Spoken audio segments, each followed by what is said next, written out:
temporada de 2023 do futebol brasileiro terminou e para o Flamengo ela teve um gosto bastante amargo. O Brunigro passou em branco, não ganhou nenhuma taça, foi um ano de muitas decepções. Antes da gente começar a olhar para frente, eu quero dar uma olhadinha para trás. Eu quero dividir aqui com vocês algumas das estatísticas do Flamengo, esse Brasileirão, especificamente estatísticas individuais. Quem foi que se destacou nesse time? Quem foi que teve os melhores números? E a partir disso a gente vai entender, inclusive, quem são os jogadores que devem ser os pilares aí do Flamengo de 2024 do Tite, né?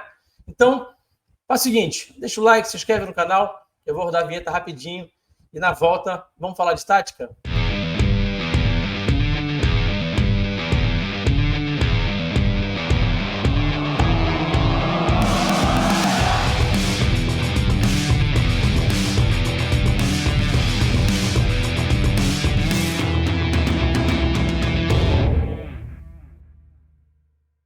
Recadinho rápido antes da gente seguir para o conteúdo. Considere a possibilidade de entrar para o clube de membros do canal Falando de Tática. Está muito legal o clube de membros. A gente entrega para vocês um chat, um grupo de WhatsApp, onde a gente fala de futebol o dia inteiro, de tática, de estatística, de Flamengo, de um monte de coisa. Está muito bacana, está muito legal. E tem também a transmissão tática, que agora vai ficar um pouquinho parada, né? Porque nesse período agora que o futebol está parado, que o Flamengo está parado, a transmissão não vai acontecer, mas durante os jogos do Flamengo, no decorrer do ano, eu faço sempre que tem jogo a transmissão em tempo real, minuto a minuto, falando o que está acontecendo taticamente na partida. Então, vale a pena, você vai ajudar o canal a crescer, tá? E vai ter benefícios muito legais em troca. Fechado? Então, clica aqui em Seja Membro, tem também o link na descrição. Vamos seguir para o conteúdo, vamos entender quem foram, em termos de números, né, os principais destaques do Flamengo em 2023, mais especificamente no Brasileirão 2023, tá? Então, olha só. Bom, então, em termos de gols, a gente sabe que o artilheiro do Flamengo no Brasileirão foi o Pedro, o artilheiro do time na temporada também foi o Pedro, com 35 gols. No Brasileirão ele fez 13. Dá para imaginar o Pedro com números bem melhores se ele tivesse sido titular, né? Perdeu bastante tempo aí, muitos minutos em campo no período do São Paulo, né? A gente tem o Jorge André Arrascaeta como segundo artilheiro do Flamengo no Brasileirão. O Gerson aparece com 5 gols. Você também vê o Gabigol com 5 gols, o Cebolinha com 4, o Ayrton Lucas com 4, o Léo Pereira com 3, fez 2 só num jogo aquele contra o Botafogo, né? Luiz Araújo, que virou titular agora na reta final e conseguiu chegar a 3 gols. O Everton Ribeiro e o Eric Pulgar fechando a fila. Em assistências, o Gerson foi o líder, o Arrascaeta teve 6 assistências, o Gerson teve 8, né? O Cebolinha teve 5 e o Ribeiro teve 4. O Ayrton Lucas com 3, o Eric Pulgar também, o Vitor Hugo com 2. E a turma aí com uma assistência só, os 3 zagueiros aí. Quando a gente está falando de participações em gols, o Pedro também foi o líder, empatado com a Arrascaeta e com o Gerson, somando assistências e gols, né? O Cebolinha vinha em 4º lugar, tem o Ayrton Lucas depois com 7, o Everton Ribeiro também com 7, o Gabigol com 6, o Pulgar com 5, e aí o Léo Pereira, mais uma vez aparecendo aí com destaque nesses indicadores ofensivos. Já é interessante perceber que o Léo Pereira aparece nessas estatísticas ofensivas, né? E o Luiz Araújo também aparecendo aí com 3 gols e 1 assistência, né? Frequência de gols em minutos, o Pedro disparado, né? 167 minutos para marcar um gol. Em segundo lugar, o Arrascaeta, depois o Luiz Araújo, né? Como eu falei, teve pouco tempo em campo, teve poucos minutos, mas conseguiu já marcar 3 gols, dar uma assistência, teve uma participação bem efetiva aí nessa reta final, especialmente, né? Quando virou titular com o Tite. O Gabigol, 309 minutos, e aí depois a turma vai vindo aí. Interessante perceber que o Matheus França, que nem está mais no Flamengo, né? Aparece aí em 5º lugar com 377 minutos para participar de um gol. Em termos de finalizações, Jorge André Arrascaeta, Matheus França e Pedro iguais, com 1,9 finalizações por jogo, né? Matheus França, de novo, né? Que nem está mais no Flamengo. O Gabigol encostadinho neles ali com 0,8, o Cebolinha com 0,7, essa turma está bem pertinho, né? Quase empatada ali, o Bruno Henrique um pouquinho já mais abaixo com 0,3, o Luiz Araújo com 0,2, você tem até o Igor Jesus aparecendo aí também, que é o atleta que quase não jogou, né? E o Gerson com uma finalização só. Gerson, tem que chutar mais, meu querido. Você bate bem no gol, né? Tem que chutar mais. O Ayrton Lucas também. Só tem 0,7 finalizações por jogo. Chuta bem, bate bem no gol. Tem que finalizar mais. Esses 2 jogadores têm que bater mais no gol. Grandes chances perdidas. Bom, o Gabriel Barbosa, a gente sabe que é um cara que faz muito gol. Não aconteceu dessa forma esse ano. Teve problemas aí físicos. Teve uma série de questões, né? Que a gente sabe que baixou muito o nível de desempenho do Gabriel Barbosa. Mas mesmo na fase boa, ele sempre foi um cara que perdeu muito gol. Então, não é nenhuma surpresa. Grandes chances perdidas. O Gabriel, seu líder, com 11. O Pedro, ter 8. Quem está ali mais perto do gol acaba perdendo mais. Isso é natural. O Arrascaeta perdeu 6, o Bruno Henrique perdeu 6, o Gerson perdeu 5, e aí depois vem a turma com 2, com 1, o Léo Pereira, o Cebolinha, o Ayrton Lucas e tudo mais. Grandes chances criadas. Aí você vê o Arrascaeta e o Gerson liderando com 12, o Ribeiro em segundo lugar com 8, né? Depois você vê o Cebolinha, o Vitor Hugo aparecendo nesse top 5 aí com 5 grandes chances criadas. Mais uma vez o Eric Pulgar aparecendo também com destaque, né?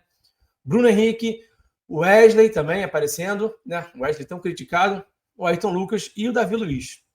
Passes certos. O SofaScore, em passes certos, ele não coloca por ordem de grandeza, por quem acerta mais. Ele coloca por quem dá mais passes e depois ele vai colocando ali a porcentagem. Se a gente for olhar a porcentagem, o cara que está aqui em décimo, digamos assim, né? Que é o Felipe Luiz, ele é o que tem mais acerto, 95% de acerto. O Paulo tem 91% de acerto, mas também joga pouco, então quando você tem um recorte menor, a chance de seus números serem melhores, ela é maior. Mas quem dá mais passes, quem toca mais na bola, são o Fabrício Bruno e Léo Pereira, e eles têm bons números, né? Mas também costumam dar passes mais fáceis, né? O Eric Pulgar, que já dá passes um pouco mais difíceis, já em umas zonas mais congestionadas do campo, né? Em setores que há menos espaço, que os passes são mais arriscados, tem uma boa taxa de 89%, e o Davi Luiz também está ali com 88%. Então, esses são os líderes aí em termos de passes do Flamengo, né? Acho que a Ayrton não aparece nem em número de passes e nem na porcentagem de passes, porque é o cara que pega pouco na bola e tenta os passes mais arriscados, né?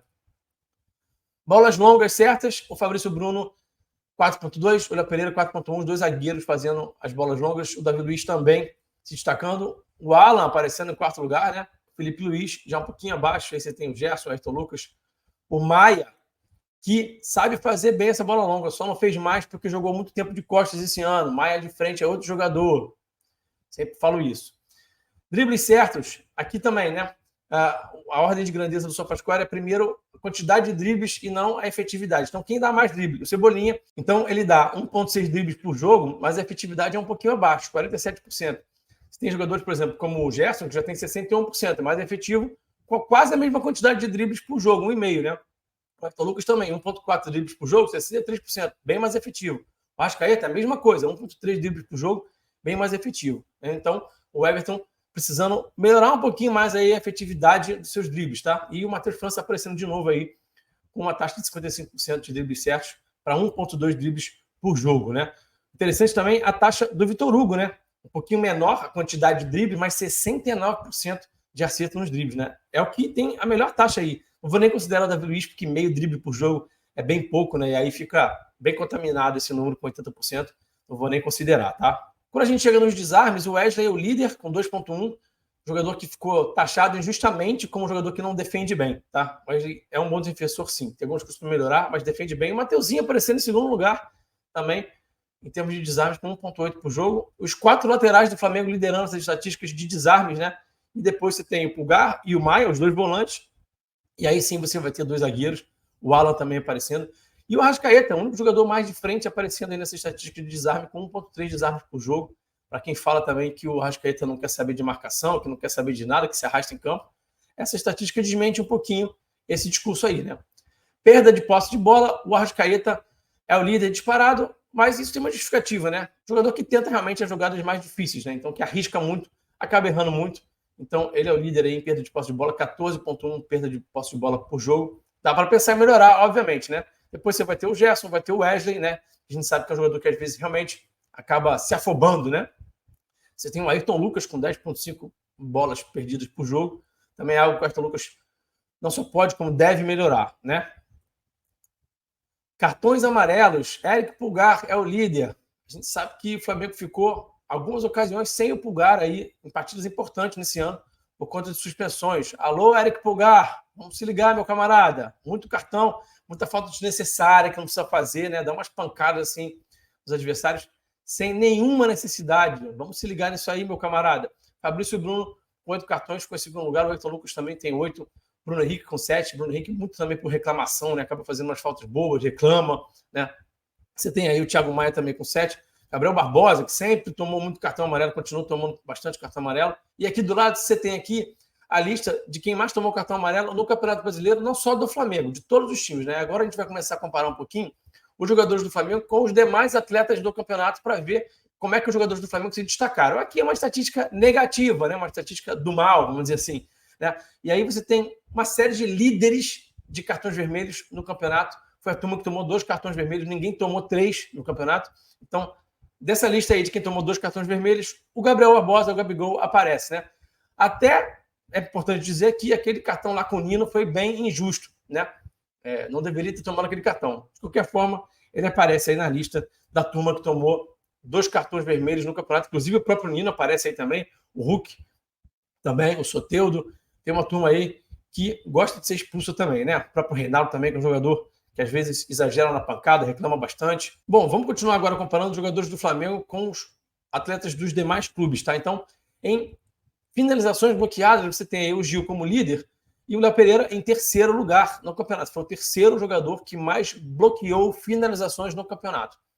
Quando a gente fala em número total de passes, os 2 zagueiros do Flamengo estão em segundo e terceiro lugar. Fabrício Bruno em segundo, Léo Pereira em terceiro lugar. Isso aponta para algo que não é muito positivo, tá? Isso, a mim, me demonstra que o Flamengo fica muito tempo em primeira fase de construção. O Flamengo fica muito tempo rodando a bola ali atrás de forma pouco produtiva, né? Então, isso é um problema que eu venho percebendo no futebol mundial, de alguma forma, tá? Essa primeira fase de construção é eterna. Tem times que ficam ali rodando a bola muito tempo ali atrás e isso não me agrada. Então, isso aqui, para mim, aponta algo negativo em termos de construção de jogadas no Flamengo, tá? Tem que ser um pouquinho mais objetivo.